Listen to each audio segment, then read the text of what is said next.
안녕하세요. 조선미TV 조선미입니다. 네, 엄마들이 묻고 전문가가 답하다 두 번째 시간인데요. 지난번에 첫 번째로 시도를 하면서 이제 좀 의견을 구했더니 댓글이 정말 많이 올라왔어요. 아, 이거 참 괜찮다, 도움이 된다, 이렇게 답을 주셔서 좀 괜찮을 때까지는 몇 번 더 해볼까 이제 생각을 합니다. 사실 이제 댓글로 이제 질문을 올려주신 분들 보면 사실 좀 심각한 뭐 문제가 있는 것 같지는 않고 그냥 애를 키우면서 요럴 때 힘든데 무슨 방법이 없을까요? 이런 질문들이 대부분인 것 같아요. 근데 이제 저 같은 경우는 임상에서 굉장히 오래 있었기 때문에 그거는 그냥 문제라고 별로 생각을 안 하는 거죠. 그냥 이렇게 좀 잘 다루면 될 텐데 라든지 그냥 이 또한 지나갈 텐데 하는 문제들이 많아서 뭐 굳이 이렇게 딱 왜 해답이 없는 문제들이 되게 많잖아요. 그러니까 뭐 애가 빨리 잠들지 않아요. 뭐 그거 어떻게 할 수 없죠. 예, 뭐 애가 뭐 숙제를 한 번에 했으면 좋겠는데 뭐 잠깐 하고 또 딴짓하고 그래요. 뭐 이런 것들도 사실 답이 없습니다. 예, 저 같은 경우에는 딸이 좀 방을 깨끗하게 치웠으면 좋겠는데 계속 돼지우리 같아요. 뭐 이런 거 저도 해결 못합니다. 그래서 세상에는 해결이 좀 가능한 문제와 이거는 그냥 견뎌야 되는 문제다 이런 것들이 있는데, 그냥 제가 이 질문에 대해서 답하는 것들도 뭐 그렇게 쌈박한 것들은 없을 것 같아요. 네, 그런 점들이 약간 걱정이 되긴 하지만 나만 그런 일을 겪는 건 아니구나 뭐라든지 이렇게 하면 조금 낫겠네 하는 정도로 참고를 하시면 좋을 것 같습니다. 제가 오늘도 PPT를 만들어서 올렸는데요.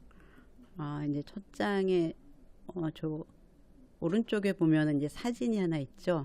인간 실격. 제가 넷플릭스에서 최근에 굉장히 재밌게 본 드라마입니다. 류준열과 전도연. 두 사람이 이제 주연인데 전도연을 보고 깜짝 놀랐습니다. 그 옛날에 봤던 모습하고 전혀 다르지 않더라고요. 그리고 제가 류준열은 별로 관심이 없었는데 이번에 굉장히 템포가 느리면서도 그 세세한 감정을 표현하는 그 연기력을 보고 내가 급 호감이 갔습니다. 그래서 이제 이 드라마에서 제가 제일 마음이 끌렸던 부분은 이제 대사인데 이 글을 쓴 사람, 이 작가는 사람의 마음을 이렇게 괴롭고 고통스럽고 외로운 마음을 정말 이렇게 세련된 말로 울림 있게 썼구나 이런 마음이 많이 들었어요. 제가 심리학자라 사람들을 정말 많이 만나는데 이제 그분들은 사실 원래 자기 감정을 잘 표현하지 못합니다. 그래서 뭐 우울해요, 뭐 외로워요 이렇게 단어로 말하는 걸 이 드라마에서는 정말 섬세하고 아름다운 언어로 풀어놓은 것 같아서 좀 마음이 찡하게 쭉 봤습니다. 그래서 세상에서 소외되어 산다는 게 저런 거구나. 그러니까 옆에 누군가 있는 것 같지만 그 사이에 보이지 않는 벽이 있구나. 그 벽 때문에 사람들은 너무 외로워하지만 또 막상 타이밍이 맞지 않아서 서로 만나지지 않는구나 하는 이제 저 나름대로의 그런 느낌을 가졌습니다. 좀 쓸쓸하긴 해요. 그래서 이제 쓸쓸한 거 딱질색이야 이런 분들은 뭐 굳이 보실 필요는 없고요. 저는 이제 오랜만에 좀 마음을 울리는 작품을 봤다 이렇게 생각을 했습니다. 자, 그러면 질문 들어가 볼게요. 네, 장난꾸러기 43개월 남자아이를 키우고 있어요. 교수님 말씀대로 훈육의 순간 아이를 붙잡고 단호하게 부드럽게 이야기해 보려 해도 자신을 붙잡으려는 행동이 매번 장난처럼 느껴지는지 까르르 웃으며 도망다니기 바쁘네요. 그래서 큰 소리나 협박으로 넘어갈 수밖에 없던데 그땐 조금만 버럭해도 아이가 눈물을 쏟습니다. 네, 이 사연에서 엄마가 실패할 수밖에 없는 굉장히 중요한 지점이 있습니다. 네, 이제 지금 글로 보시는 분들은 훈육의 순간 아이를 붙잡고 그 다음에 단호하게 부드럽게라고 쓰셨어요. 자, 단호하면서 부드러운 거, 부드러우면서 단호한 거. 요거를 이제 동시에 할 수 있는 마법 같은 재주가 있으면 할 수 있지만, 네, 그냥 오랫동안 만약에 이제 엄마하고 아이 사이에 그런 비언어적인 소통이 훈련이 잘 돼 있으면 약간 될 수는 있습니다. 근데 이제 43개월이고 엄마는 이제 훈육을 막 시작하면서 애가 통제가 안 돼서 힘든 상태인데, 예, 단호하고도 부드러운 방법은 쓸 수가 없어요. 제 생각에는 좀 부드러움에 가깝지 않을까. 왜냐면 애는 장난으로 받아들이거든요. 자, 엄마가 자기가 뭘 했는지 잘 모르겠는데 자기를 막 이렇게 우당탕탕 하면서 쫓아와. 근데 얼굴은 뭐 그렇게 무섭지도 않고 웃지도 않지만 그 우당탕탕 쫓아오는 게 아이는 이제 장난처럼 느껴지는 거죠. 그래서 엄마가 잡기놀이 하나? 이렇게 하고 막 까르륵 웃으면서 이제 도망가는 거죠. 그냥 술래잡기 같은 느낌이죠. 그러니까 이제 엄마가 아니 내가 저 녀석을 지금 훈육을 하려 그러는데 저렇게 도망가? 장난인 줄 알아? 하면서 이제 뭐 너 거기 안 싸워 뭐라든지 너 엄마한테 혼날래? 이렇게 하면 아이는 이제 그때까지 놀이의 상황이었거든요. 근데 이제 갑자기 엄마가 큰 소리를 치니까 울 수밖에 없습니다. 이상한 애 분명히 난 놀고 있었는데 엄마가 놀자 그런 건데. 자, 그래서 이제 이렇게 갈 수밖에 없고요.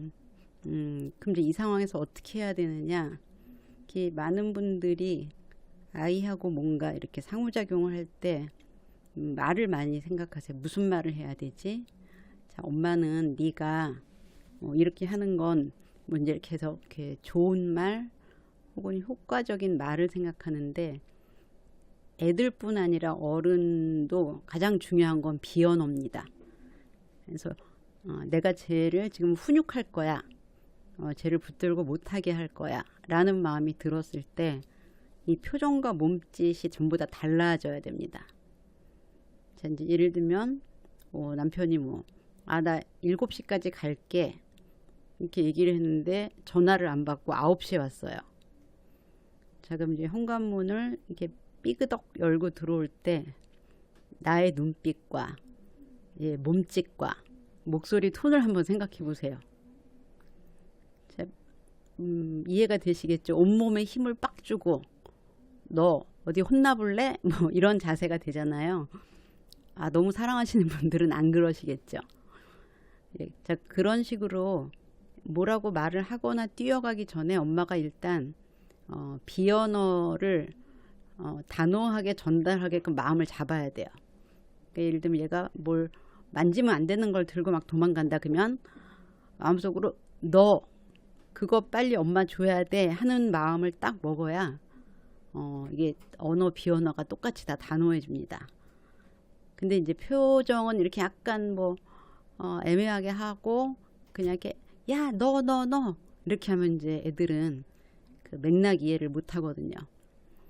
그래서 훈육을 할 때는 이렇게 몸과 마음이 단단해져서 빠른 시간 내에 이 문제를 내가 해결하리라 하는 마음으로 아이를 탁 잡고, 자, 이제 이렇게 되면 큰 소리나 협박을 안 해도 돼요. 딱 잡고 이거 엄마 줘야 돼 할 때 엄마의 행동이 단호하고 표정이 엄격하면 아이들은 몇 번은 울 수 있지만 그 다음부터는 엄마 줘야 되나 봐 하고 주게 된다는 거죠. 네, 그래서 표정은 엄격하게, 그 다음에 탁 잡고 탁 잡을 때 막 흔들거나 그러면 이게 장난인가? 뭐 또 이렇게 생각할 수 있어요. 그래서 평소 장난칠 때, 놀 때 하는 행동 표정과 훈육을 할 때 표정은 굉장히 달라져야 되고 톤도 달라져야지 아이가 빨리 효과적으로 행동이 통제된다, 이렇게 이해를 하시면 될 것 같습니다. 자, 다음 사연으로 넘어가 볼게요. 아이가 초등학생인데 괴롭힘을 당했을 때 어떻게 행동하거나 말하라고 해야 하나요? 아니면 아이의 자존심을 위해서라도 엄마가 날 위해 나서서 한마디 해주고 싸우는 모습을 보여줘야 하나요? 만약 그냥 그 상황을 피하게 해주면 아이가 불편한 상황이 생기면 맞서기보다 따져보지도 못하고 피하기만 하는 성격을 가지게 되는 게 아닐까라는 불안한 마음이 들어서요. 네, 이제 우리 애가 괴롭힘을 당했는데 엄마가 보는 경우도 있고 못 보는 경우도 있겠죠. 근데 이제 그런 상황을 막 내가 머릿속으로 생각했을 때, 야, 그때 너도 때려. 뭐라든지 하지마 라고 말해. 뭐 이제 이런 얘기들은 많이들 하시는 것 같아요. 근데 이제 그렇게 말을 할 수는 있는데, 그걸 진짜로 할지 안 할지는 그 상황에서 엄마가 알 수는 없는 것 같아요. 그냥 그거는 이제 아이들이 이제 그 상황을 어떻게 파악하느냐에 따라서 다른데, 그냥 말은 할 수 있으나 꼭 한다고 믿을 수는 없다. 이제 이렇게 이해하시면 되고요. 아이의 자존심을 위해서라도 엄마가 나서서 한마디 해주고 싸우는 모습은 초등학생이면 좀 위험합니다. 몇 가지 이유가 있는데요. 하나는 엄마가 직접 보지 않은 상황을 아이한테 들었을 때 애가 그 상황을 정확하게 객관적으로 전달할 거라고 기대할 수는 없어요. 예를 들면 애들이 서로 투닥투닥 때리고 싸우면 애는 자기가 맞은 것만 얘기하거든요. 그리고 상대 애가 왜 자기한테 그랬는지도 애들은 파악하기가 어려워요. 그러니까 제가 날 때렸어 라고 할 때 순하게 지나가는 우리 애를 어떤 애 가서 탁 때렸다? 네, 요거는 진짜 엄마가 옆에 있지 않으면 상황 파악이 어렵기 때문에 막 쫓아가서 야, 너 왜 누구한테 그랬어? 우리 애한테 그랬어? 이렇게 하다가 네, 동네 싸움이 나기 쉬워집니다. 그리고 이제 또 하나는 초등학생이면 이제 학교에 매일 다니고 이제 주변에 같은 반 애들도 있고 다른 학교 애들도 있을 텐데, 자, 쟤네 엄마는 제가 가서 잃으면 애들을 가서 혼내줘. 자, 이런 식으로 말이 돌면 아이의 또래 관계에 영향을 줄 수 있어요. 뭐 한 1학년 정도면, 근데 사실 1학년이라도 저는 안 하는 게 좋을 것 같은데, 엄마가 나서서 혼냈을 때 상대방 아이가 죄송해요 뭐 이렇게 얘기할 가능성은 없거든요. 역시 애기 때문에. 그래서 이제 집에 가서 또 엄마한테 이르면 또 이제 이게 싸움이 커집니다.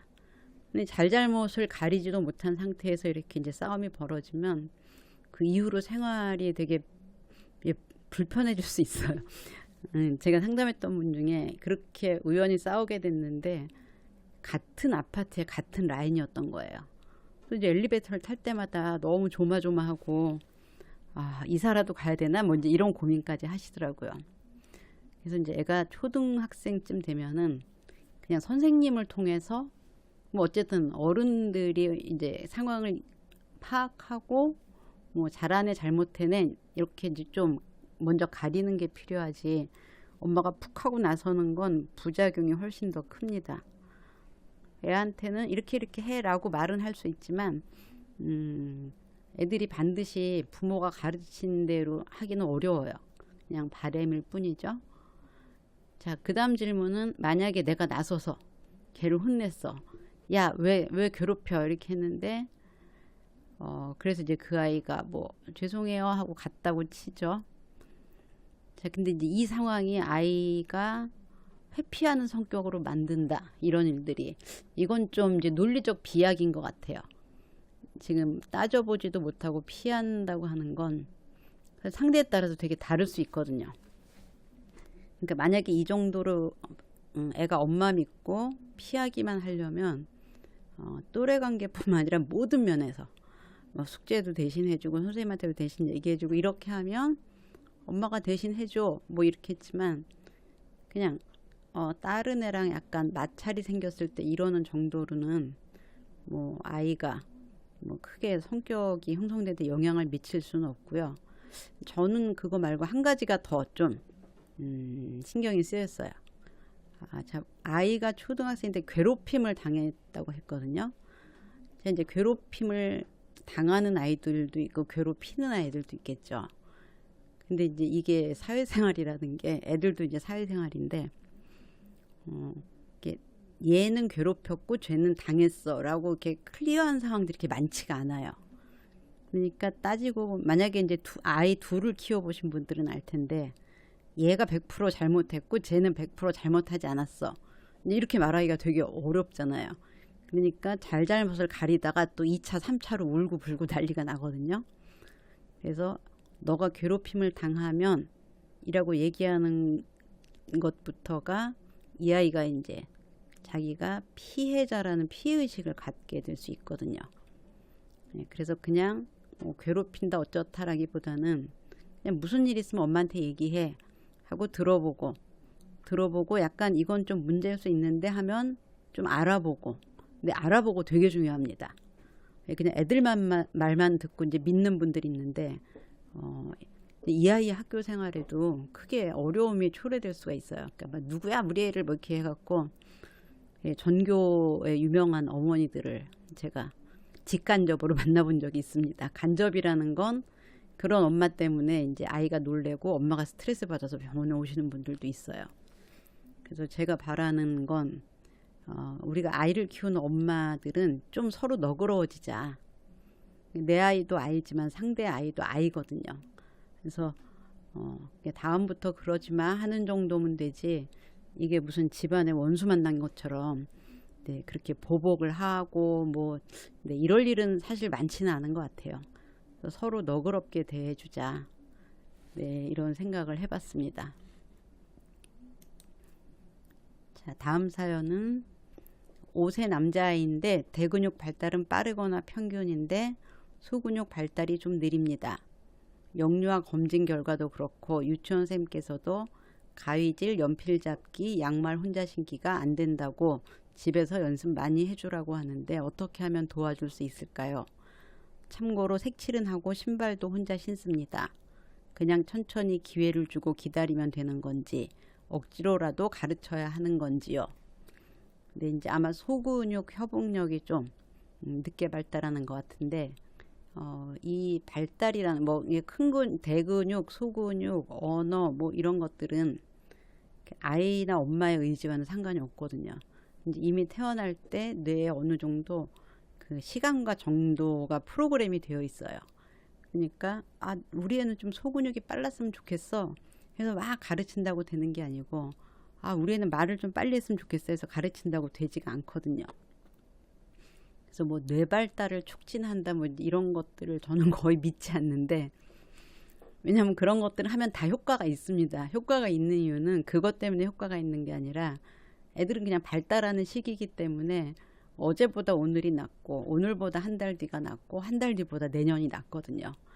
그럼 이제 놔둬도 하는지 아니면 그것 때문에 된 건지는 알 수가 없고 제가 보기에 대부분 하나 그냥 그런 속도로 커나가는 경우가 99%라고 생각을 해요.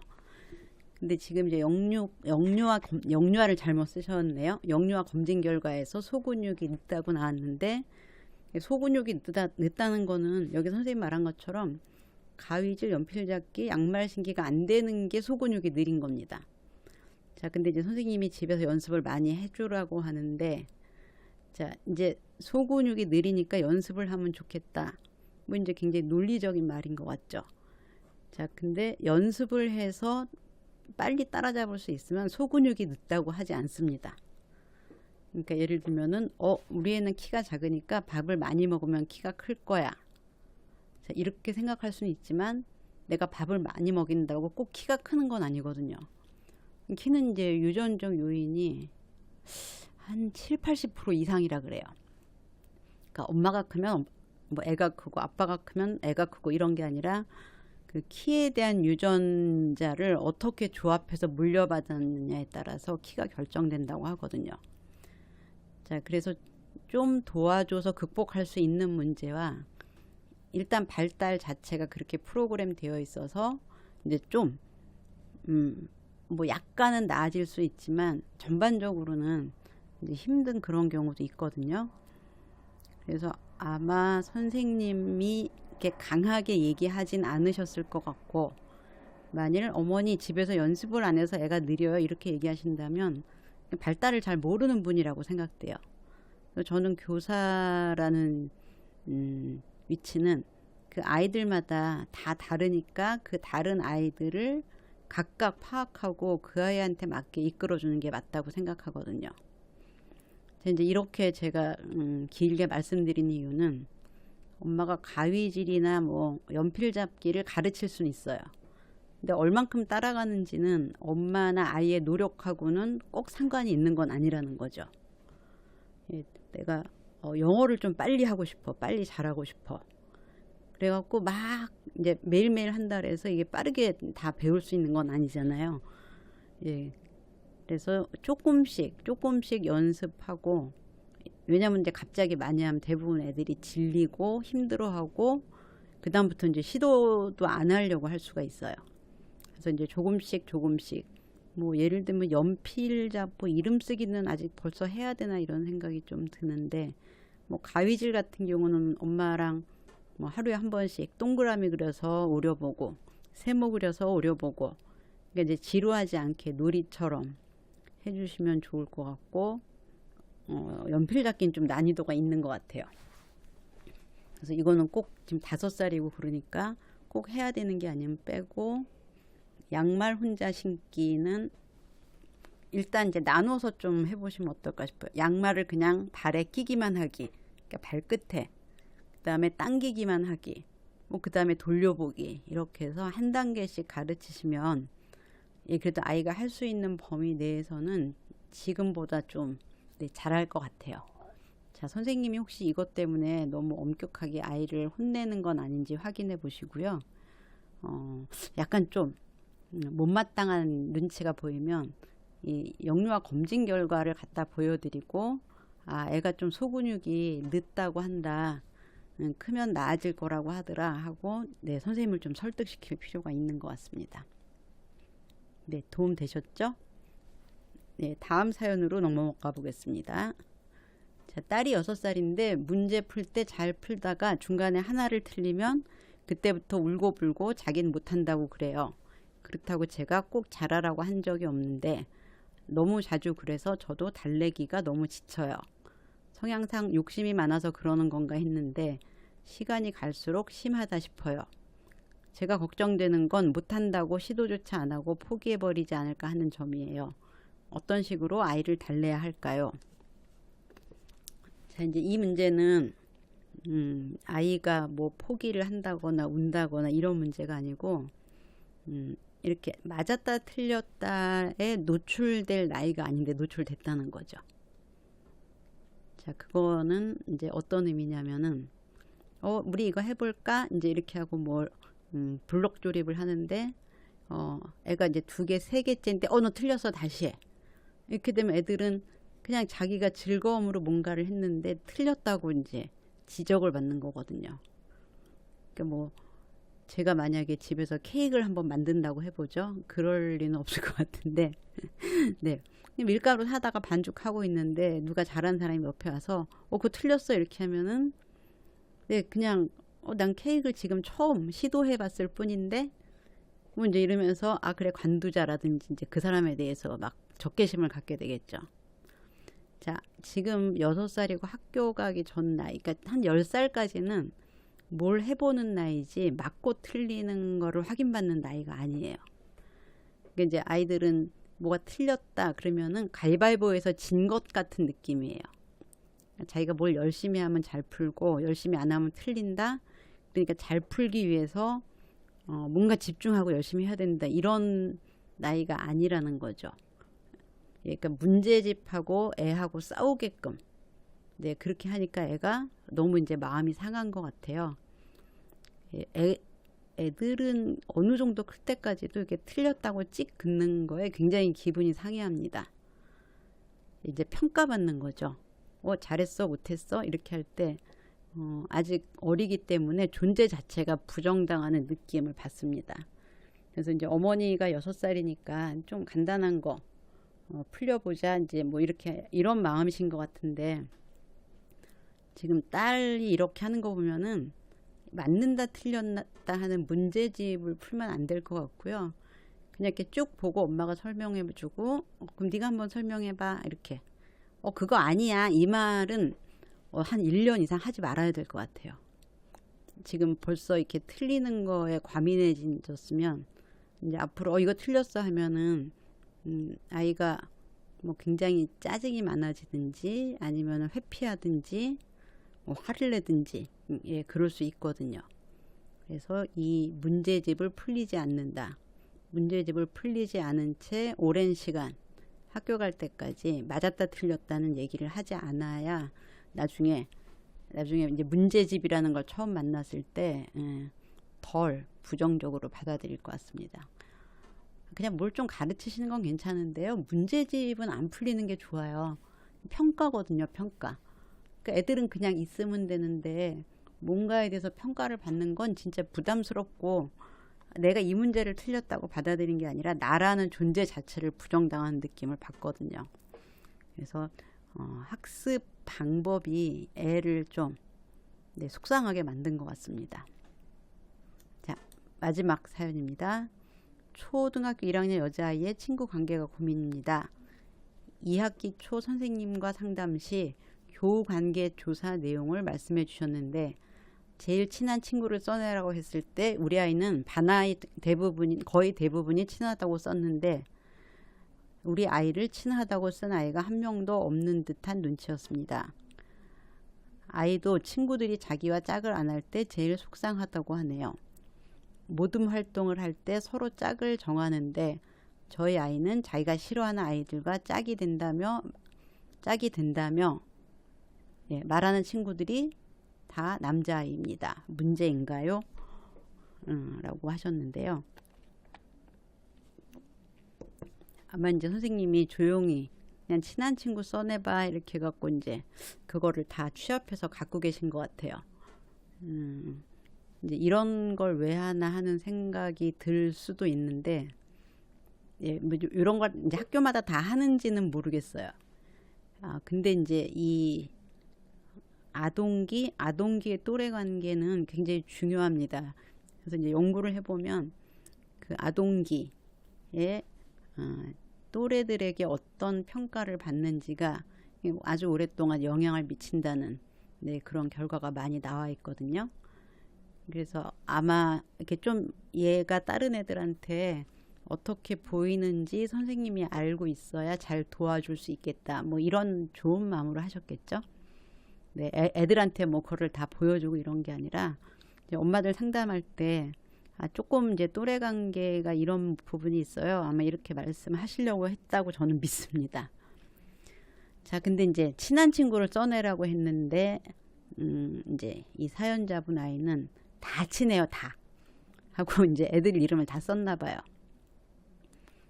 근데 이제 다른 아이들은 쟤하고 친해요 라고 쓴 애가 없다는 거죠. 자, 그리고 실제로도 뭐 짝지을 때 이거 여자애들한테 굉장히 민감한 문제죠. 뭐 자, 둘이 같이 해요, 셋이 같이 해요 할 때 다들 이제 친한 애들을 이렇게 막 찾아서 우리 둘이 짝하자 막 이제 이렇게 하는데 이제 이 친구는 뭐 이렇게 남자아이 외에는 별로 여자아이들이 짝을 하겠다고 하지 않나 봐요.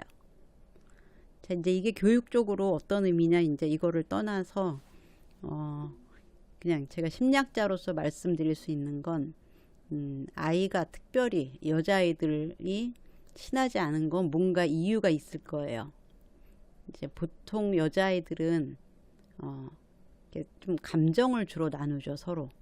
이렇게 뭐 있었던 일을 얘기한다든지, 뭐 나도 그거 싫은데 뭐라든지, 그거 예쁘다 뭐라든지, 이거 좀 빌려줄래? 이제 이렇게 조곤조곤 서로 말을 하면서 이제 관계를 유지해 나가는데, 여자애들 중에 간혹 이렇게 좀 남자애 같은 애들이 있어요. 보이시하다 그러죠.